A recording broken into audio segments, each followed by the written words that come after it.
mengajar the whole undergraduate sampai sekarang. Apa doktor paling rasa macam yang penting untuk student sekarang ni yang perlu mempunyai kemahiran apa? Either communication or technical skill macam tu. To me, apa yang perlu ada pada pelajar adalah critical thinking sebenarnya. Sebab critical thinking ni dia can bring you everywhere, you know. You bukan hanya di spoon feed saja, but you are proactive. Kalau dibagi satu masalah, you don't come with just one solution, but you come with multiple solution. That's why you guys are in planning program.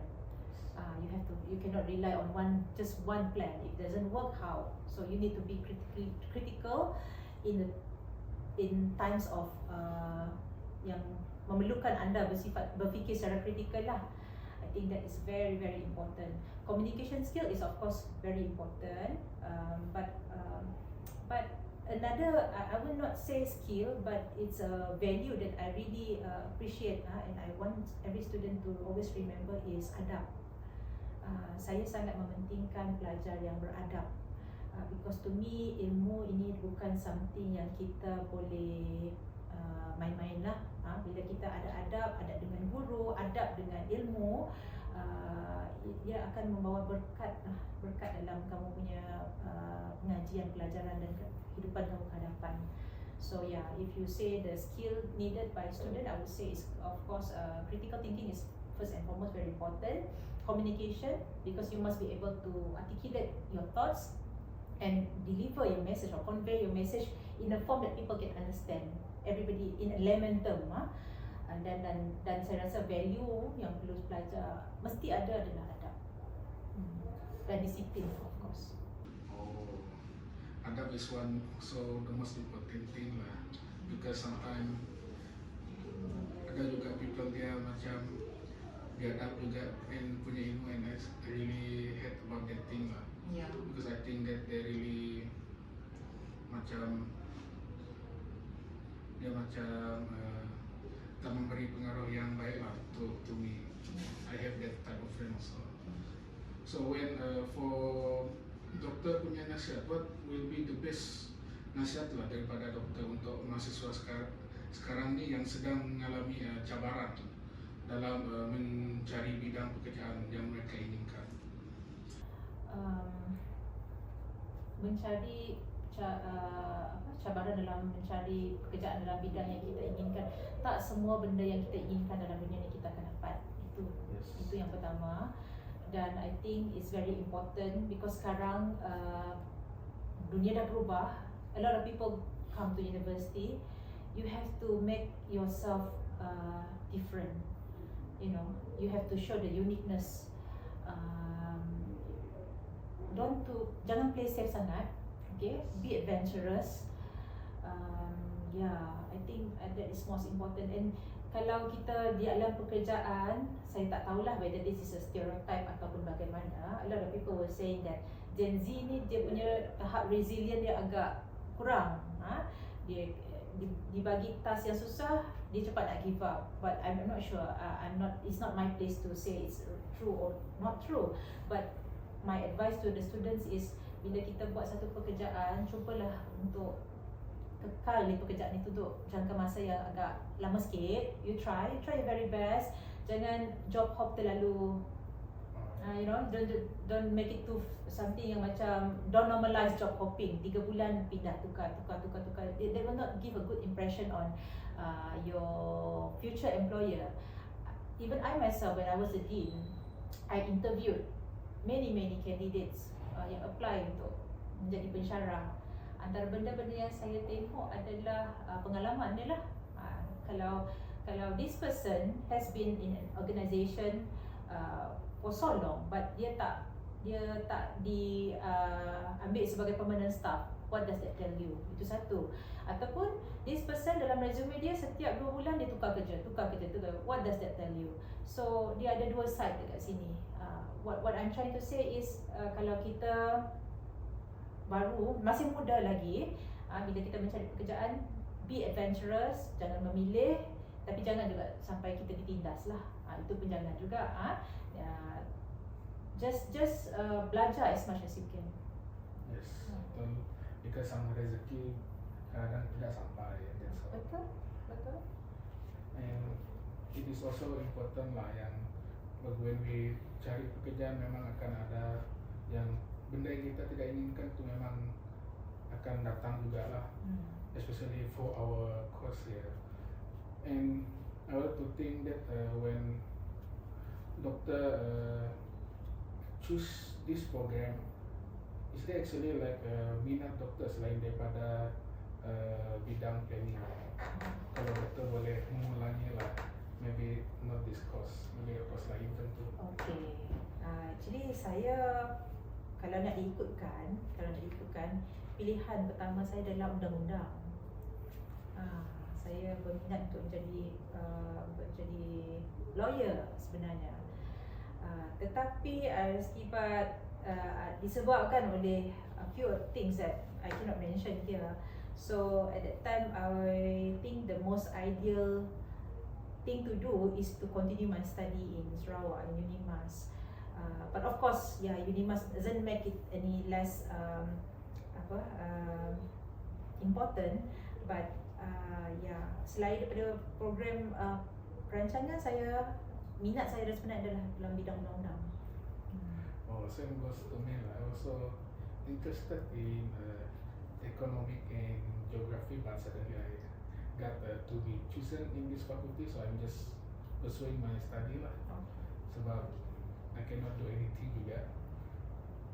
And also, is there a lecturer yang doktor rasa macam masa juga yang bekerja sini selama doktor dari semasa doktor degree sampai sekarang? Oh, ramai. Antara bekas pensyarah saya Dr. Regina, Dr. Haslina, Yes. Dr. Wong, Dr. Biman. Dalam program kita lah, I think almost Prof Nelson juga mengajar saya sains politik dahulu. Saya ingat lagi masa itu minggu orientasi saya tahun 1. Kami dipaksa oleh MPP pada masa itu untuk escape. Dia cakap bukanlah escape, tapi dia kata kena pergi program orientasi ni, kalau tak lulus orientasi tahun 1 lah. Lepas tu masa tu kelas Prof Nelson. Saya ingat lagi Prof Nelson cakap dengan saya, you pilih, you nak belajar ke, you nak ikut benda ni, mana lebih penting. You bayangkan saya tahun 1, masih fresh lagi, takut dengan lecturer. So saya tak tahu pilihan mana yang patut saya buat. Tapi at the end of the day, saya memang sangat mementingkan akademik. Saya skip jugalah yang program orientasi tersebut. Saya dalam hati saya, kalau gagal tak apa, ulang. Saya tahu saya tak nak gagal subjek political science yang diajar oleh Prof Nelson pada masa itu. Oh, I was surprised that the orientation and the class conduct the same day. Yeah, same day. Oh, no wonder if I was a doctor pun, I think that I will choose academic lah more than the program, because I think that pursuing over academic much more reliable for me to focus for my future career lah. And to think that what is the most memorable lah waktu macam kelas ke atau apa suasana waktu doktor dahulu, macam ada yang benda yang melawak lah dahulu.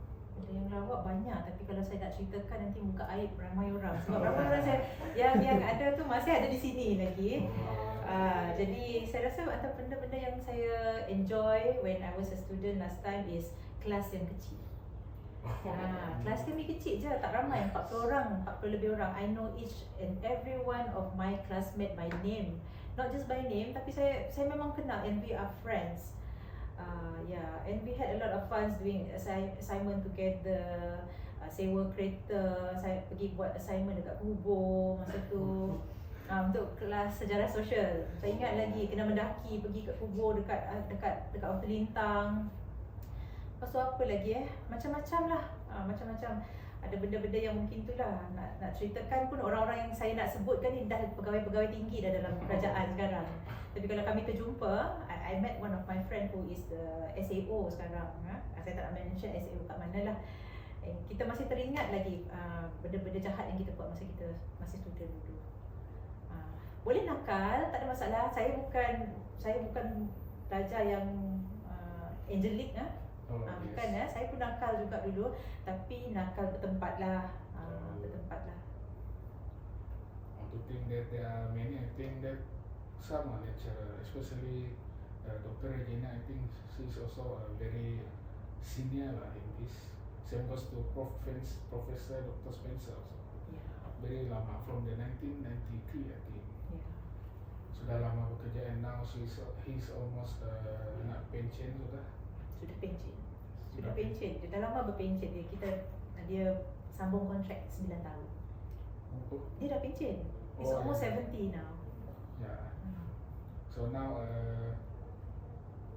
how about the FYP and the demographic class? Okay, FYP saya di bawah, saya tak tahu kenapa masa tu saya memang sentiasa kena DM oleh pensyarah-pensyarah. So FYP saya bawah dekan. Dr. Mutalib. Dr. Mutalib, dia handpick. Dia cakap dia nak, I want her to be my FYP student. Dan kajian yang saya buat tu I think quite consistent dari tahun 2009 sampai sekarang dalam bidang yang sama. So saya mengkaji bidang tentang perumahan, tentang kemiskinan bandar, tentang urban community development, resettlement. Itu semua influence daripada supervisor saya, itu dekan sendirilah, dekan fakulti pada masa itu Dr. Mutalib. Subjek demografi saya pun menarik juga. Saya diajar oleh Profesor saya ingat lupa lah nama dia. I think he's a foreigner. So it was quite a fun class. So tapi itu saya cakap tadi, kelas kami dulu kecil. So discussion yang memang bila kita cakap discussion, memang kami buat discussion and debate dalam kelas. Saya ingat masa kelas OD, Organizational Development, saya pernah take over kelas sebab ada debate antara saya dengan pensyarah pada masa tu Dr. Peter Karubi. Oh yes. Tapi subjek yang kami debatekan dalam kelas tu bukan nothing to do with organizational development. Dia bertukar menjadi kelas teologi pula. Bila saya membangkitkan satu soalan dan Profesor Dr. Peter hendakkan penjelasan lebih lanjut, so saya perlu menerangkan kepada kelas. So budaya sebegitu is something yang very common at that time, where we debate and we argue. Not argue, we debate, we have a discourse in class. Yes, to think that, I think there's a difference,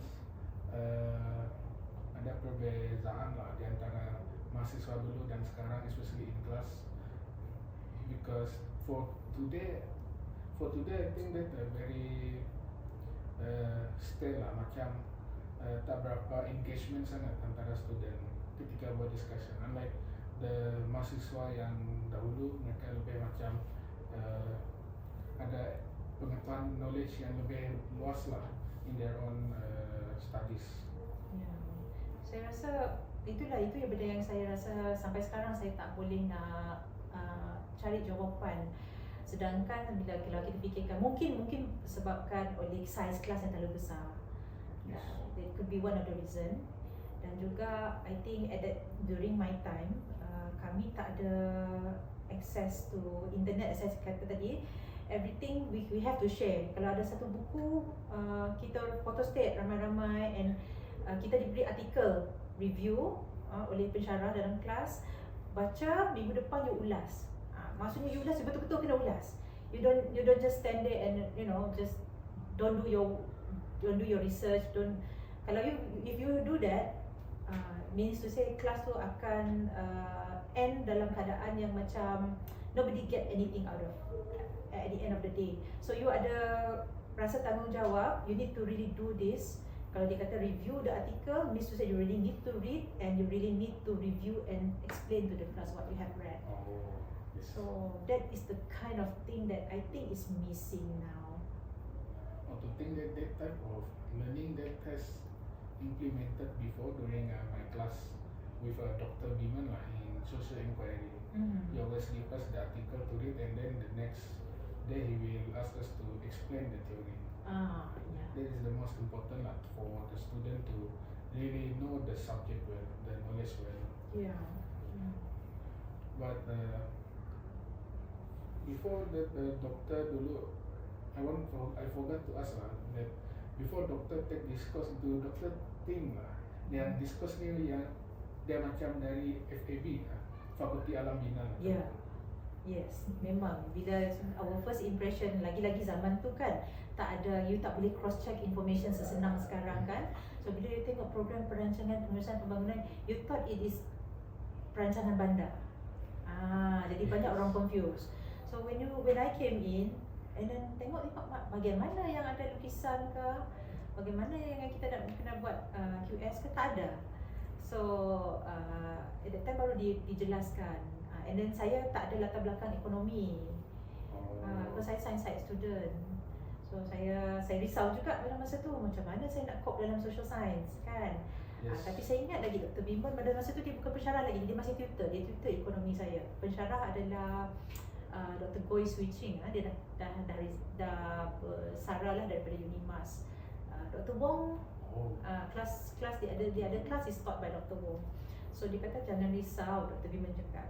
Saya dulu pun tak ada background ekonomi juga, dan saya budak diploma, dia kata. Kalau saya boleh buat, you mesti boleh buat juga. Saya ingat lagi Dr. Bimbon, he told me that when hari pertama kita hari bersama fakulti, kita kan diletakkan dalam grup kecil-kecil kan, kita dengan nak berjumpa dengan mentor kita masing-masing. So Dr. Bimbon was assigned to my group, and that is the concern that I raised to him, and he said you can do it, and I remember that until now.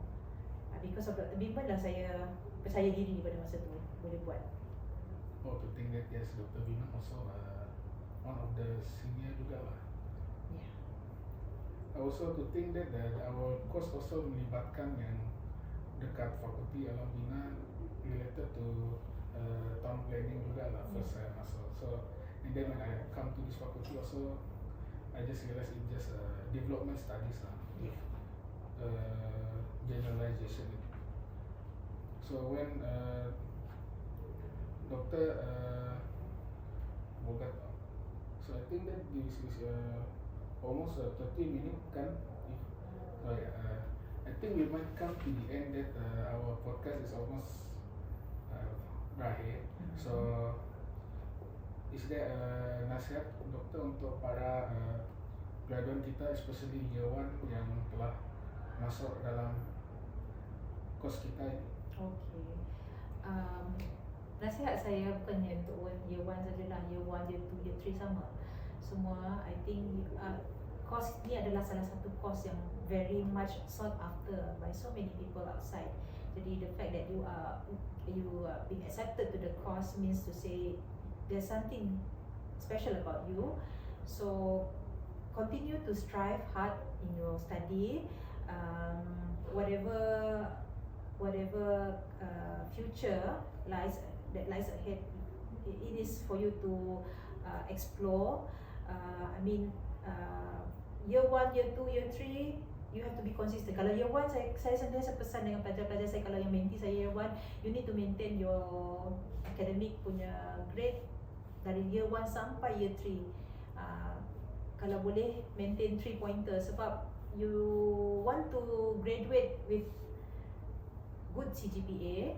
Sebab kalau good CGPA, higher chances people will, pay attention to you when you go for interview. Speaking from the point of view of someone who interview people for job, I would say, of course the first screening part saya akan tengok pada academic dahulu. Kemudian bila dia interview, baru saya tengok dia punya social skill macam mana. But kalau part academic pun tak lepas, susah sikit lah. Jadi you masuk sini, ambil peluang belajar rajin-rajin, jangan sia-siakan harapan keluarga, because some of you come from far, perbelanjaan dia besar. Jadi study hard, and then I hope to see you graduate with flying colours. Thank you Dr. Kiki atas ucapan dan perkongsian pengalaman Dr. Kiki sebentar tadi.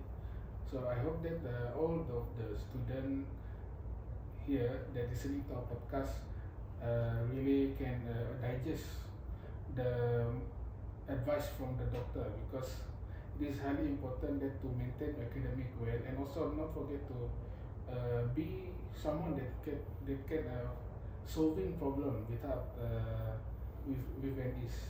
So doctor, thank you for coming to podcast. I really enjoy the talk with doctor. Thank you for the session. Thank you. Thank you. Ah.